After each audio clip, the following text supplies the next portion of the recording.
So Sugumi gets her own episode this week of Nisekoi Episode 2, Season 2. Now, I have to say, I'm a Sugumi fan. I actually like her character quite a bit, and she's second best girl in my opinion.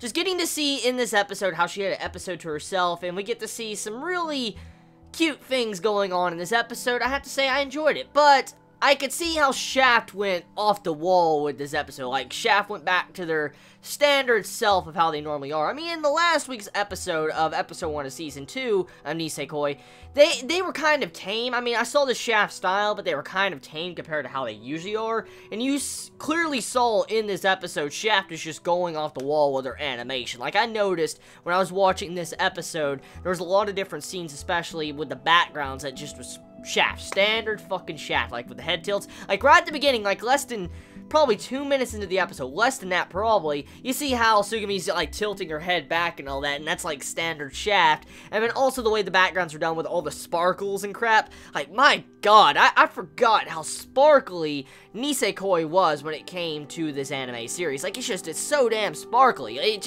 It's so bright and colorful, and just, you're trying to take in all these different colors at once. You're like, oh my god! And it's just, that's kind of my impressions of, you know, this episode. Now, this is quite the anime to watch on a Friday afternoon. It's definitely a good, relaxing anime to sit down and relax to. I mean, get yourself a cup of coffee, get yourself, you know, a snack, get yourself some tea, whatever you like to drink, your, you know, daily beverage you like to drink when you're trying to relax, get a snack you like to eat on, and sit back and watch this Nisekoi episode. That's kind of what this episode was. It was just a relaxing episode. And that's mainly how Nisekoi really is when it comes to the foundation of the series, because not a lot happens all the time, but it's mainly just there for relaxing. That's what I remember doing when I was watching Season 1. I mean, it had some very good comedy moments. There were some funny expressions, especially with almost every episode in Nisekoi, especially in this episode too. There were some great faces.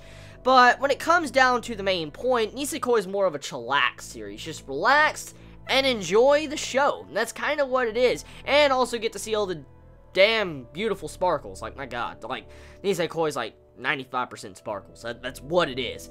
Anyways, I thought I saw a Hunter x Hunter reference in this. Now, I could be wrong. Like, I could be wrong. It just could be, you know, Shaft wanted to do a crazy animation style in that scene, because Shaft is not new when it comes to crazy animation. But in that scene where you saw Sugumi, like, transform, like she transformed in that animation sequence, you see how she gets all pissed off, and you see these black and white lines all going on her, and you just see how her face, like, convulges into solid white and stuff, and you see her, like, eyes are solid white.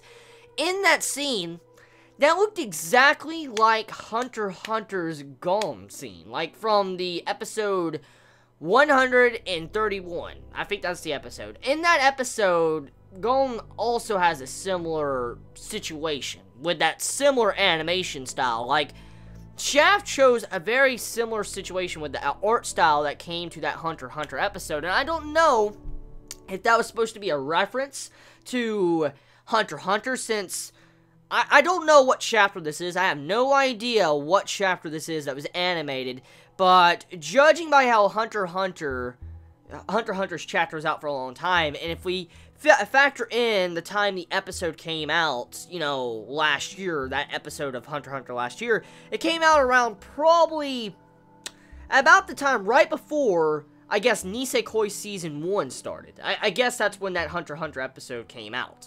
I think I'm correct. And if that is true, that means that maybe Shaft got the idea of that little animation style for this sequence in Season 2. And if that is possible, I could be wrong. I mean, like, I'm willing to accept if I'm wrong. But the way it was done, it just looks so fucking similar to how Gom was in Hunter x Hunter. I just instantly saw that. I had to mention it. I had to get that off my chest because it looks so similar. I mean, go watch the episode of Hunter x Hunter. You know what I'm talking about if you've seen it, and then look at that sequence when you see Sugumi, you know, like, transforming, or, you know, going into demonic mode, or whatever she was doing.